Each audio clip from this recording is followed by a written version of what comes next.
ওম নমঃ শিবায়, ওম নমঃ শিবায়, ওম নমঃ শিবায়।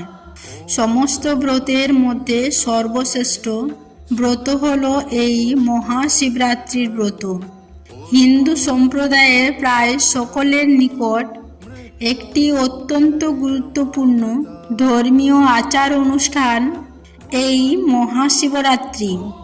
এই মহাশিবরাত্রি ফাল্গুন মাসের কৃষ্ণপক্ষের চতুর্দশ তিথিতে পালন করা হয়ে থাকে। মহাশিবরাত্রি হল হিন্দু ধর্মের সর্বোচ্চ আরাধ্য দেবাদিদেব মহাদেবের শিবের মহারাত্রি। শুধুমাত্র ভারতবর্ষে নয়, বিশ্বের বিভিন্ন দেশের কোটি কোটি মানুষ এই মহাশিবরাত্রি পালন করে থাকে। আর আপনি যদি ভেবে থাকেন এই শিবরাত্রি পালন কেবলমাত্র মহিলারা করে থাকেন, তাহলে আপনি ভুল ভাবছেন। কারণ বিশ্বের বিভিন্ন দেশের বিভিন্ন জায়গা এই শিবরাত্রি নারী পুরুষ উভয়েই পালন করে থাকে। বন্ধুরা, এখানে প্রশ্ন হলো যে শিবরাত্রি কেন পালন করা হয়? কেনই বা বিভিন্ন দেশের কোটি কোটি মানুষ, তা সে নারী হোক পুরুষ হোক, শিক্ষিত হোক অশিক্ষিত হোক, সকলেই বর্তমানে শিবরাত্রি পালন করছেন। আজ এই ভিডিওর মাধ্যমে এই বিষয়ে আপনাদের সামনে আলোচনা করব এবং ভিডিওর শেষ অংশে এই সম্পর্কে একটি সুন্দর কথা রয়েছে যা আমাদের চিত্তকে অনেকটাই পরিশুদ্ধ করে। এবং সর্বোপরি এই বছর 1431 বঙ্গাব্দ 2025 সালে এই মহাশিবরাত্রি কবে এবং কখন পড়েছে, কোন সময় মহাশিবরাত্রি পূজার জন্য সব থেকে আদর্শ সময়, এই সমস্ত কিছু বিষয় নিয়ে এই ভিডিওতে বিস্তারিত আলোচনা করব।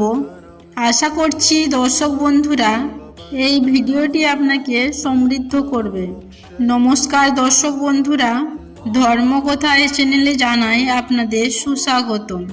আশা করছি ঈশ্বরের কৃপায় আপনারা সকলে ভালো আছেন এবং সুস্থ রয়েছেন। বন্ধুরা, সবার প্রথমে আপনাদের জানাই এই বছর 2025 সালে 1431 বঙ্গাব্দে এই মহাশিবরাত্রি কবে এবং কখন পড়েছে। এই বছর এই মহাশিবরাত্রি তিথি থাকছে মূলত দুদিন। আগামী 26শে ফেব্রুয়ারি 13ই ফাল্গুন বুধবার এবং পরের দিন 27শে ফেব্রুয়ারি 14ই ফাল্গুন বৃহস্পতিবার। শিবরাত্রি মূলত পালন করা হয় চতুর্দশী তিথিতে।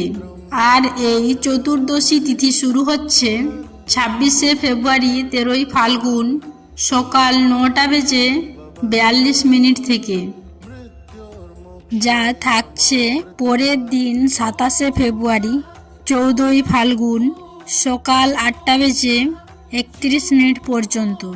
সেই কারণে এই বছরের শিবরাত্রি বুধ এবং বৃহস্পতিবার মূলত এই দুই দিনকেই ধরা হয়েছে। শিবরাত্রির যে প্রধান পূজা, যাকে আমরা নিশ্চিত পূজা বলে থাকি, তা মূলত রাত্রিকালে সম্পন্ন হয়। তাই এই বছরের মহাশিবরাত্রি প্রধান দিন হিসেবে গণ্য হবে আগামী 26শে ফেব্রুয়ারি 13ই ফাল্গুন বুধবার দিন। মহাশিবরাত্রি যদি এই বছর পালন করতে চান বা পুজো দিতে চান, তাহলে বুধবার দিনটি সব থেকে এই বছরের জন্য আদর্শ দিন।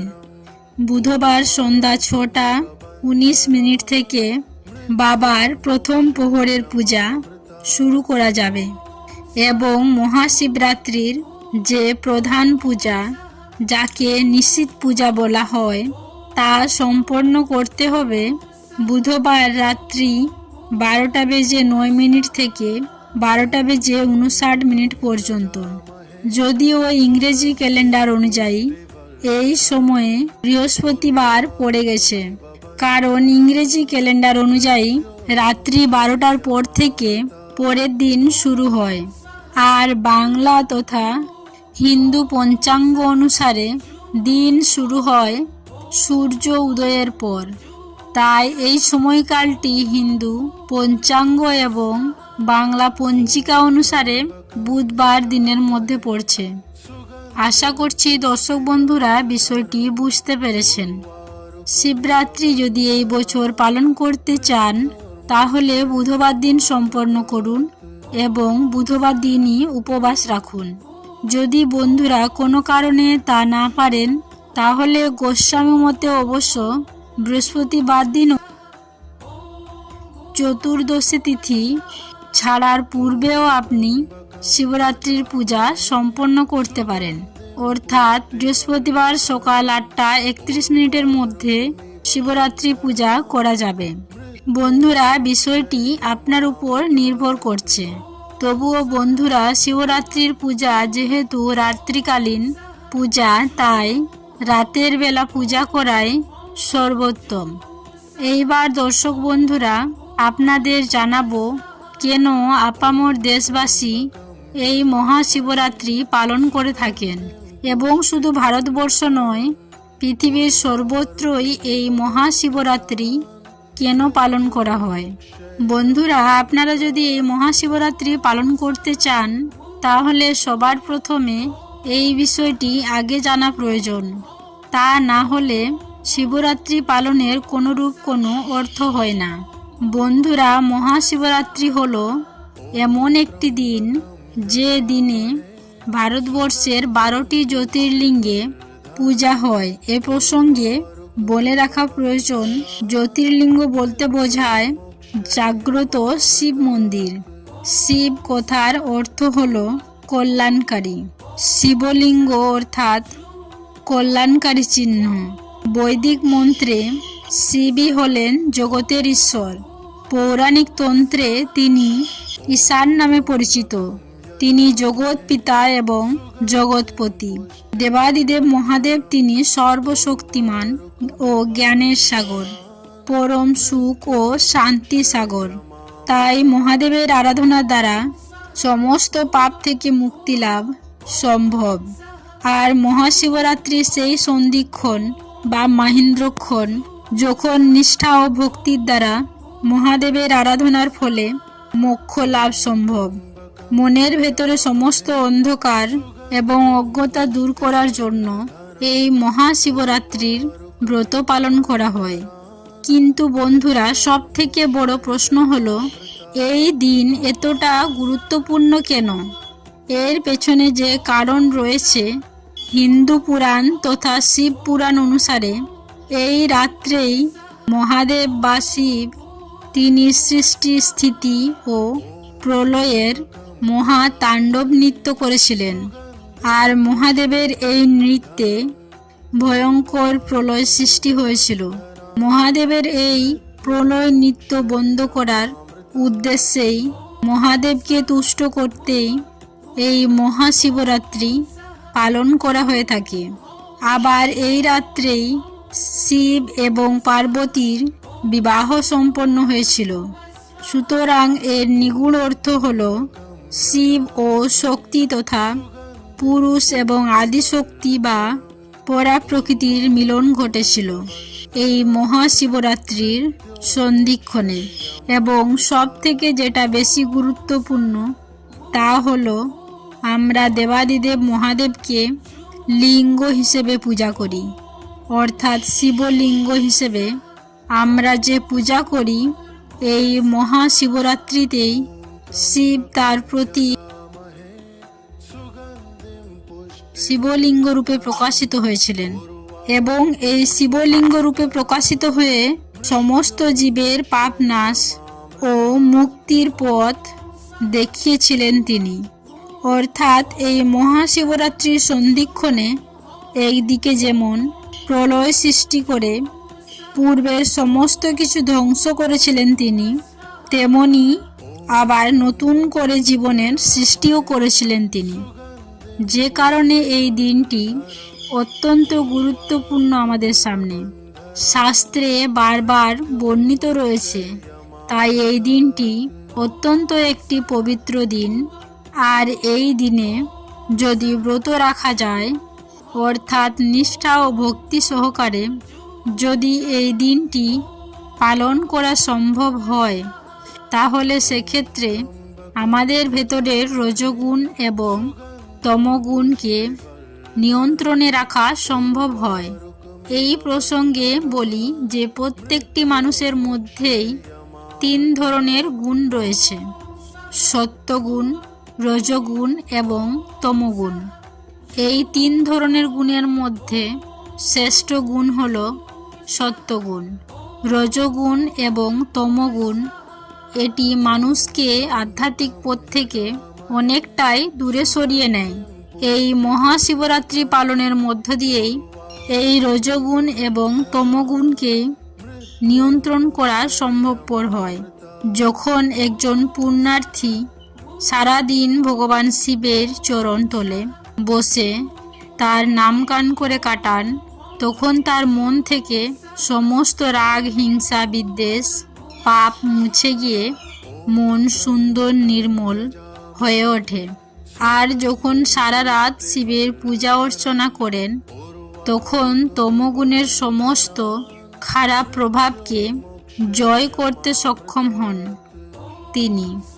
এই দিনে উপবাস অত্যন্ত পবিত্র হিসেবেই গণ্য হয়। এমনকি অশ্বমেধ যজ্ঞ করলে যে পুণ্য অর্জন সম্ভব হয়, ভক্তি এবং নিষ্ঠার সঙ্গে শিবরাত্রির ব্রত পালন করলে তার থেকে বেশি পুণ্য অর্জন সম্ভব হয় বলেই সম্পূর্ণরূপে মনে করা হয়।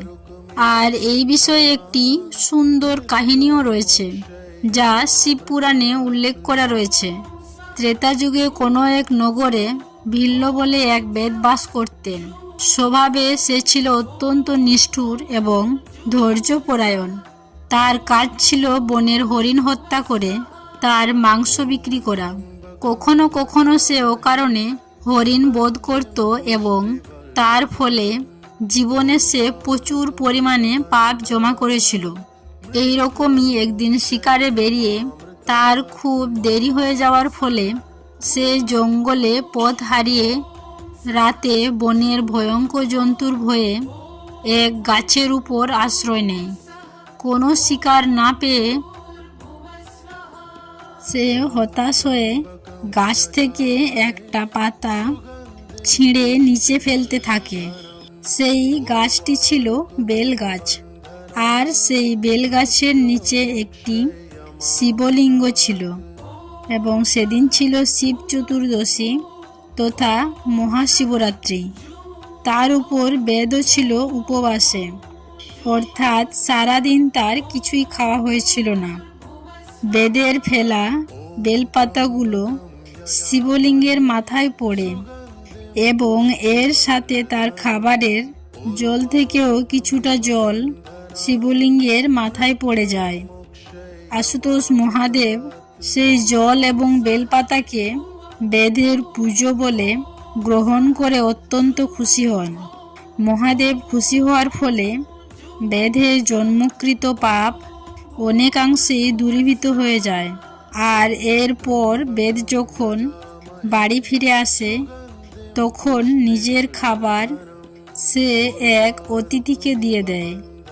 এতে তার ব্রতের পরম ফল লাভ হয়। এই ঘটনার পর থেকেই এর ফলে বেদের মনোজগতে এক অপূর্ব পরিবর্তন লক্ষ্য করা যায়। বেদ তার নিষ্ঠুর হিংসা মনোবৃত্তি পরিত্যাগ করে অন্য পেশায় নিজেকে নিয়োজিত করে এবং পরোপকারী আধ্যাত্মিক চিন্তায় নিমগ্ন হয় এবং মৃত্যুর পর জন্ম মৃত্যুর চক্রে বন্ধন থেকে মুক্ত হয়ে পরম মোক্ষ লাভ করে। এইভাবে ভিল্ল বেদের মতো একজন দুর্জন ব্যক্তি অজান্তে শিবের মহান কৃপা লাভ করে তার নিজ মনুষ্য জন্ম সার্থক করে। এই হলো শিব পূজা করার মহান ফল। শিব হলেন আশুতোষ, তাই সহজেই তাকে সামান্য ভক্তিতেই জয় করা যায়, নিজের করা যায়, শিব সান্নিধ্য লাভ করা যায়। শত সহস্র যজ্ঞানুষ্ঠান, শাস্ত্র আলোচনা, ধর্মানুষ্ঠান, তীর্থযাত্রা করে যে ফল লাভ হয়, শিবরাত্রির ব্রত উদযাপন করে তার সহস্র গুণ লাভ সম্ভব হয়, এমনটাই শাস্ত্রে বর্ণিত রয়েছে। তবে বন্ধুরা, পরিশেষে একটি বিষয় বলবো যে যখনই আপনি এই মহাশিবরাত্রি পালনের কথা ভাবছেন, সবার প্রথমে যে বিষয়টি সবথেকে বেশি প্রয়োজন তা হলো মনের মধ্যে নিষ্ঠা ও ভক্তি, এবং সমস্ত ধরনের বিদ্বেষ, ঘৃণা, হিংসা পরিত্যাগ করেই তবেই এই ব্রত পালন করবেন। তবেই এই পূর্ণ ফল পাওয়া সম্ভব হয়। যাই হোক বন্ধুরা, পুরো বিষয়টি আপনারা বুঝতে পেরেছেন। তো যদি এই বিষয়ে কোনো ধরনের মতামত থেকে থাকে তাহলে নিচে কমেন্ট বক্সে অবশ্যই জানাতে ভুলবেন না। সবাই ভালো থাকবেন, সুস্থ থাকবেন, এই কামনা করে আজকের ভিডিওটি আমি এখানেই শেষ করলাম। নমস্কার ও ধন্যবাদ। ঈশ্বর আপনাদের মঙ্গল করুন।